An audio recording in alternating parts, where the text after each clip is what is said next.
Welcome back to Castle Combe. This Motors TV live race day continues with the Castle Combe Saloon Car Championship, supported by national mobile windscreens, ready to go. Tony Hutchings is the man on pole position as the race one winner. He was a bit late on parade, but he's there now, and Mark Wyatt is with him at the front of the grid. David Addison and Charlie Butler-Henderson trackside, looking forward to what's going to be another entertaining race from one of the most varied grids of saloon cars you'll see anywhere, Charlie. Yeah, we've got Rovers, Peugeots, BMWs, you name it, we've got Citroën, everything. Volkswagen, mentioned MG, Corsa, yeah, Vauxhall, yeah, Seat. Honda.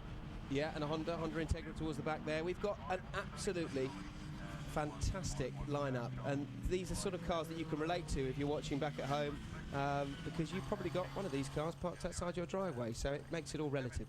It's the one area this championship slips up in is that there don't seem to be any Alfa Romeos on the grid. I think we have had one or two in the past, but what tends to happen is that the owners just park them for others to admire rather than go racing. So that leaves you with the hot hatches and the coupe of the Audi TT of Tony Hutchings on pole. He was a delighted race winner, wasn't he, at the end of race one? Now, can he do the double? He's had just the one win this year, whereas Will de Claudio and Russell Akers, who were the class winners earlier on, were also class winners a month ago here for the opening event of the season. So Tony Hutchings looking to try and score his second win. Now, Mark Wyatt behind him ran well in the first race once he'd worked his way up into second spot, and now of course it is a drier road that he will have to contend with, and I just think that might slightly work to the advantage of the Astra. Let's find out. Yeah, let's have a look, because he made a couple of mistakes, didn't he, at Quarry Corner, trying to do the pass on some of his opposition. But we really, if I can spit my words out, we really did actually see the Peugeot of our camera car, the green 106 of William de Claudio, really struggling to get the power down of that little Peugeot that's obviously got way much more power than what you'd think of it from looking at it from the outside in these treacherous conditions. He wasn't a happy chappy and had a little knock on the last corner. The orange Peugeot there going through the shot. Tony Dolly, I mentioned him before the first race. We didn't really see very much of him, but Tony normally goes well, but was rather anonymous in the first race. And Tony Hutchings, with whom Tony had a collision at the equivalent televised meeting last year, makes his way up towards the grid.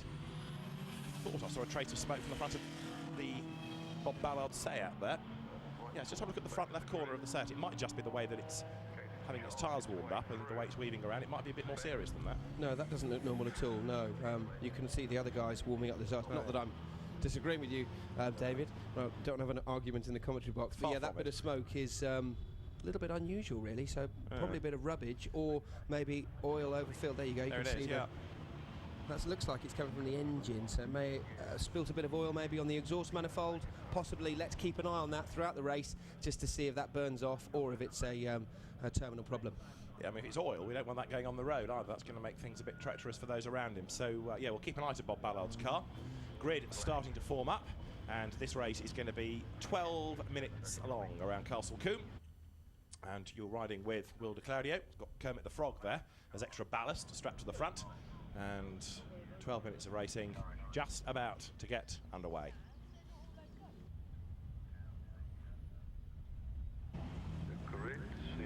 There's Lloyd Allard's VW Golf, repaired after some frontal damage in the first race, and he will start on the 17th row of the grid. And that's not last, because there's Guy Parr's patched up Fiesta and Matthew Smith, whose MG we lost very early on in the first race. That was the car we saw parked by the side of the road. He is going to be last on the grid. So, 12 minutes in prospect. 5-second board is shown to the drivers. Everybody now looks towards the lights, which are on red. 5 will come on. All will go out. Everybody leaves the line now. Good start by Tony Hutchings, and again Mark Wyatt slow off the line, and a really good start by Will de Claudio this time around in the Peugeot 106, who tries to go around the outside of the Audi on the way up towards Quarry. It's brave. I don't think it's going to work. The recovering Wyatt is third, and look at this, you can see how wide Castle Combe is at that part of the circuit as they run 3-4 abreast heading up towards Quarry on lap 1. Hutchings leads, de Claudio is second, third is Wyatt, and fourth is everybody else. Bob Ballard just ahead of Mark Fennell, Kevin Bird in the 1 Series going around the outside, and Tony Dolly, who gets all sideways. Hang on to it, Tony, he does, and the garage owner then fires his way now up towards the S's for the first time. Great battles raging on there in the mid-pack, look, as they all break for the S's for the first time and wriggle their way through, including the rapid Ford Fiesta you can see in the hands of Charles Hyde Andrews Bird, who's running not that far away from his dad in the BMW 1 Series. Right, Will de Claudio here, hard at work. Yeah, hard at work, as you can see, coming into Tower corner there, fighting at the wheel and being able to put the power down now. Tyres are still quite cold for these cars. They've only had one warm-up lap and it's still quite a cold, fresh day out there. So still lap times will be coming down drastically throughout this session. But what a massive mix of cars. And I tell you what, if you were to have that Mini, you'd be quite a busy race meeting, wouldn't you? 2 races today, 2 races in the Mini Challenge, if it was the same preparation, and you'd have a busy day's racing. Absolutely right. Well, Tony Hutchings leads at the end of the lap. Through they pour. There's Kevin Bird's BMW 1 Series. And there, look, diving through on the inside line, heading down towards Camp Corner, is the MG ZR, an increasingly popular car in this class of racing, in fact. And going through there is Carlton Williams. There goes Russell Akers. Now, he's had a bad first lap, hasn't he? Number 2, Astra, from the 3rd row of the grid. He's only 11th. And Lloyd Allard, absolutely storming. He's gone through 13th, and he started 34th on the grid, and he's now up into 11th, rather, coming out of Quarry, just picking them off. What a first lap, 20-odd cars past. Yeah, a bit of damage in the last race, and here we go, popping up another one now with just passing Charlie Hyde, Andrews Bird there on the inside. So great move, and let's keep watching that car because that is absolutely flying. So mistake made in the last race, but definitely not in this one. It's stonking on. Good old VW Golf power there. And Charles Hyde Andrews Bird, or Chav for understandably abbreviated reasons, is leading his class, in fact, because Russell Akers' poor first lap in the Astra means that Chav is up into the lead of the class. Now, Tony Hutchings accelerating down towards Camp Corner. Will de Claudio doing his best to stay with him. And then in 3rd place, you've got Mark Wyatt. So we've kind of got what we had early on in race 1, and that's Tony Dolly, who's gone way off, heading back towards something resembling tarmac. Tony, you're letting me down today here. Bit anonymous in the first race, where he finished only 9th. Now he's gone rally crossing. Leaders have gone by, and now Tony Hutchings getting into his stride. He's done the best lap of the race, but the smoke seems to have subsided on Bob Ballard's Seat. So we're on to lap number 3, 9 minutes still on the clock, as there is Bob Ballard coming up now towards Quarry. Car looks okay. It's also clouding over a bit at Castle Combe. Yeah, looking at the direction of where the flags are blowing and the camera's just picking up there, that black cloud is coming this way. So hopefully it's high enough that it's not going to dump whatever it wants to on the Castle Combe circuit and cause mechanics more tyre changes, marshals more hard work, and the drivers more hard work as well. So as we're watching the Seat versus Mini there, the Mini bouncing around on the Castle Combe circuit. And back to the Audi there, screeching of those front tyres and running extremely wide, using every single inch of road. Well, he's paid for it today, he's entered, so we might as well use it, mightn't he? Will de Claudio is much closer. Does the Audi have a problem, or is Will de Claudio just a hero? This gap was 9/10 at the start of the lap. Look at the way that Will is going, absolutely storming on as he comes down towards Camp now, chasing after the turbo Audi, turns its way into Camp, and this gap is getting smaller and smaller.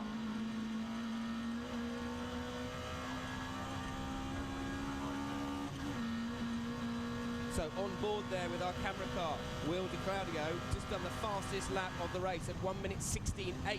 So much quicker than the Audi ahead, or launching the gears there as he approaches the next corner. But what a fantastic onboard footage, and that Peugeot really is singing. It sounds absolutely brilliant. Sounds like one of the old Winkelhock BMW touring cars on board. So through the chicanes, kissing those curbs as best as possible, not touching those tyre walls, as you saw in the Formula Ford race earlier. It causes damage to the cars, and this is a flat-out drag now, absolutely flat-out, leaving old Paddock behind, coming up to Hammer Down, and it's not called Hammer Down because it's flat-out. It's a local part of the circuit on the left-hand side. So through Tower Corner, back on the plough, using every inch of road, braking, not changing gear for this. It goes to show how fast this chicane is, called Bobby's. And we approach then the pit complex, which is Camp Corner, which is extremely fast. Got a back marker on our left-hand side. We're just honing in on that Audi, and the back marker hasn't done us any favours because we've now got to slow down more than what we need to, kissing the curb on the inside, and then up into 4th gear, flat out for a good drag up, approaching 120 miles an hour. And it all feels so fast, doesn't it, from on board, where you can hear the noise, totally different from the external shots and sounds of the car. So up they come then now with 6.5 minutes on the clock into Quarry Corner. Will de Claudio driving his heart out here. I'm not convinced he can get onto terms with Tony Hutchings, but it's interesting that he's staying ahead of Mark Wyatt, who still seems to be suffering a bit with push understeer on that car. Comes out of Quarry in 3rd place, Mark Wyatt, who is a race winner around here, record holder around here in these cars as well, so can normally do a very good job as Tony Hutchings leads the way. The gap that he had was 9/10. It fell to 4/10. It went back up to 8/10 last time around. And the three leaders well clear of Bob Ballard, who is fourth in the Seat.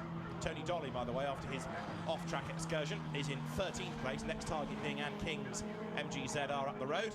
Gaps down again a little bit. Is it between the leaders? There are certain parts of the circuit where Will de Claudio looks the stronger, or maybe it looks the braver. I just think that Peugeot is so much more nimble than the Audi. The Audi is a bigger, more cumbersome car, and that Peugeot is just a little bit more nimble. Or Will de Claudio, with that sort of foreign-sounding name, is just a little bit braver and a bit crazier through these fast-flowing chicanes here at Castle Combe. And there's the Honda Integra, car number 67. That was Jeff Wade getting it crossed up. Thankfully, no damage. Loses a place or two. Carries on. And more variety there, because you've got a glimpse of the Volkswagen Lupo of David Rose that we haven't seen very much of. Replay here of what happened to the Honda Integra. This is up at Quarry. Was it self-induced? No. No, he got Lupo. He got absolutely Lupo'd and then coursed after that. So Volkswagen and Vauxhall beat Honda for that section of the circuit. Great racing, even further back down the field. Right, Tony Dolly has responded and he's up into 12th place. There you can see he's just gone past Anne King, who gets faster every season with her MG. Tony Dolly still pushing on. Next target being Der Adash, who is now in 11th place. There is the second duel, because Will de Claudio in traffic is lost out to Mark Wyatt, so the gap is down, noticeably down, second to third. Mark Wyatt, last time through, did the best lap of the race. They come now through the traffic. They're all being really brave in those back markers. Tony Hutchings can't afford to lose a split second, nor can de Claudio, nor can Wyatt. Oh, that Peugeot, that green Peugeot that we're looking at there, it absolutely looks on rails through those chicanes. It really does look fantastic, seeing him fighting the wheel, the suspension working overtime. And you just want one, don't you? It sounds fantastic when we're on board. Yeah. And look at it, chasing down that Audi. So top three still could be anyone. We've got 4 minutes remaining, and Wyatt has just done the fastest lap, 1 minute 16.8. And de Claudio there lapping half a second faster than the leader. That may have been down to traffic, to be fair. Will de Claudio there under pressure for his second place, and Mark Wyatt looking for a way through, but there just is no gap, is there? Again, no. The Astra with a touch of understeer, but Mark Wyatt is right there. He's looking very serious now for second place. Yeah, he is looking pretty good. So we will resume play in 2 seconds' time.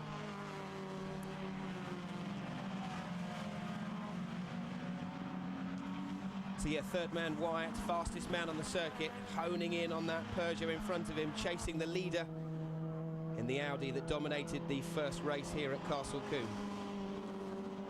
Wyatt has a look on the inside, but again, there just is not a gap. Tried pretty much everything. Look at that, way up onto the curb on the inside. Mark Wyatt's version of Castle Combe is a bit shorter than other people's, but look, they're up with Hutchings again. The three leaders have all concertinaed up. Look at that, all three of them. You know, I just love that corner. It's a great camera angle we've got there, and the cars just look brilliant there. Marshall's frantically waving the blue flags, meaning you've got to check in your mirrors. There's a faster car approaching. We've got the Astra and the Peugeot with their lights ablaze, trying to outfox each other, and the Audi still just down in front. See, again, on this part of the circuit where the turbo can come into play, it can pull clear, and they've got to go round the outside of back markers. Jeff Wade in the Integra doesn't know which way to go. Will de Claudio then has to go from one side of the track to the other to get past the Vauxhall Corsa there. Phew, deep breath taken. They all bunch up again going into Quarry. Mark Wyatt late on the brakes, scrabbles through. You can hear the tyres protesting. And de Claudio comes out a little bit nearer to Tony Hutchings once again. Headlights on, they need that to get through the traffic, of course. So, Tony Hutchings, half a second ahead, a couple of minutes remain in this race. Will de Claudio kind of deserves a win because he has never given up. He has driven on the limit in both races. Yeah, he wasn't very happy in the first race. He saw him shaking his head. So much power from this car, just couldn't put the traction down. But going down the gear, coming into Tower Corner, hear that real raucous sound of the engine there. And then just watch this car through here. So on board now, flicks right, back on the power again, flicks left, and yes, we really are honing in on that German bit of engineering, the Audi in front that was dominant in the first race. And Tony Hutchings now has to go defensive, and he's not really had to do that today, but they're sitting in the middle of the road on the run along Westway down to Camp Corner to try and fend off Will de Claudio. Then he comes too fast to Camp. He's over the grass. Will de Claudio leads then as they come over the line. The little green Peugeot scuttles by. Now, can he hang on in there? The two of them, nose to tail. Will de Claudio, I don't think has got the power in a straight line. The Audi's going to breeze past. Is it? No! Will de Claudio hangs on to the lead. Fantastic. This is the last lap of the race they've gone on to. Will de Claudio being urged on by the crowd, I'm sure. He's a real popular driver at Castle Combe. If he can win outright, this would be one heck of a result. Right, we need the back mark Marcus to play into his hands, and he needs to make that tiny little Peugeot 106 the widest thing possible. So it's looking good at the moment. He's still pulling away. He is so much quicker through the corners than the Audi, but that Audi's just got so much more top-end straight-line speed. So he'll be looking in his mirrors. We can't see his eyes because of the dark visor, but he's still got it. So back Marcus need to play into his hands desperately here. And Tower is often the last opportunity you get. Tony Hutchings wasn't close enough there to take advantage of that. Another back marker. Do they both get by safely? They do, but I reckon Tony Hutchings may have shot his bolt here. I don't think he's going to come back at Will de Claudio as they accelerate from Bobby's. There's a small gap between them. Now, granted, the turbo might help the Audi get back onto the tail, but Will de Claudio looks like he's going to be able to hang on in there. They come towards Camp Corner. It's going to be an outright win for the Peugeot 106. Will de Claudio wins a tremendous race. What a drive over the line. Look how delighted he is.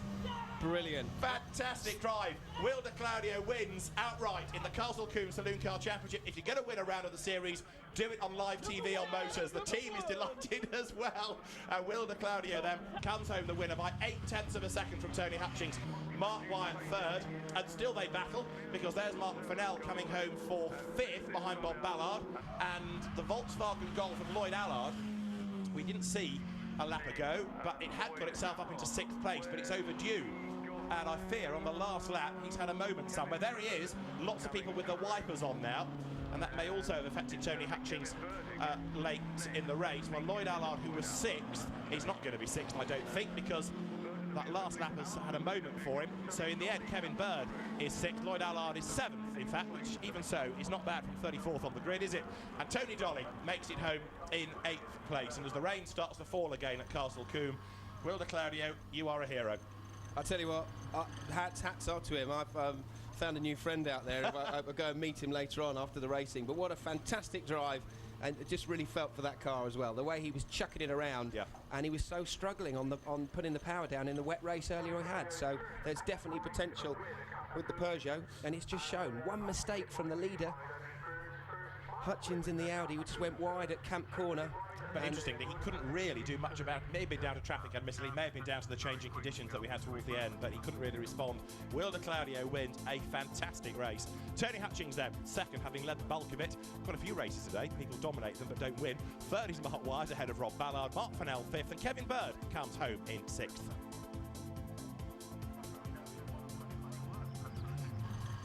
Came out